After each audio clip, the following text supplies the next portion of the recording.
Минатонеделната акција за пошумување, што ја организираше општина Кочани, била дел од планираните активности за заштита и унапредување на животната средина и една од превентивните мерки за намалување на аерозагадувањето во иднина, а не со цел да се спречи слична граѓанска иницијатива.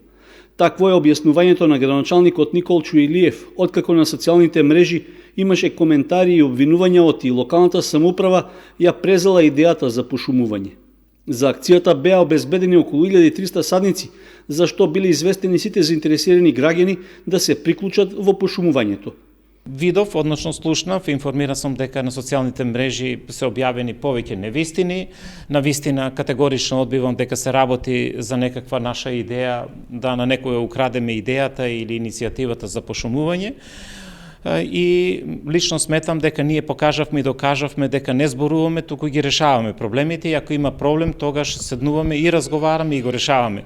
И сметам дека реализирањето на една ваква акција е од интерес на сите граѓани, а не на поедини групи и затоа мислам дека во колку ни сите ни се придружија, секако дека ефектот и ќе беше поголем. И на крајот морам да кажам дека ова ми дава еден сигнал дека не се работи за решавање на некој проблем, туку покажување на некои други мотиви, од кои причини не знам.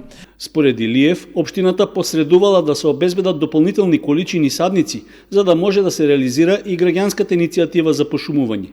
А зашто веќе били известени представниците на граѓанското движење.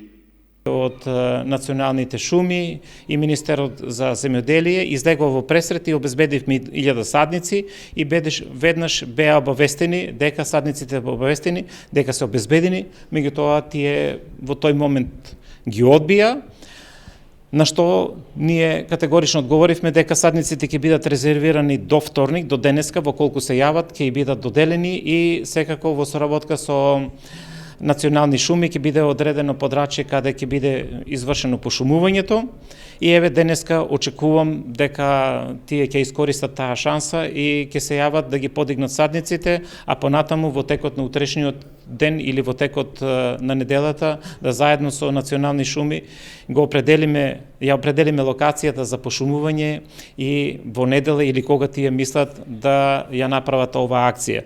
Ние како локална самоуправа остануваме и понатаму посветени на решавање на проблемот за загадувањето, значи работиме практично и верувајте како и многу други работи не се решаваат проблемите преку Facebook, туку се решаваат со конкретни акции. Ние имавме пример каде што гасењето на пожар многу поубаво изгледаше и многу поубаво се гаси преку Facebook отколку на лице место. Изгледа и овој пат садењето на садници, пошумувањето полесно е на Facebook отколку на лице место. Меѓутоа ние како локална самоуправа остануваме посветени и тоа ќе го правиме на терен и според програмата и во соработка со сите надлежни служби во овој дел. Од граѓанското движење за почист воздух рекоа дека веќе поднеле писмено барање до општината за да добијат садници за најавената акција за пошумување. Акцијата под мотото "Засади иднина" е планирано да се реализира во текот на престојниот викенд, во зависност од временските услови. А зашто заинтересираните граѓани ќе бидат дополнително информирани преку Facebook профилот на движењето.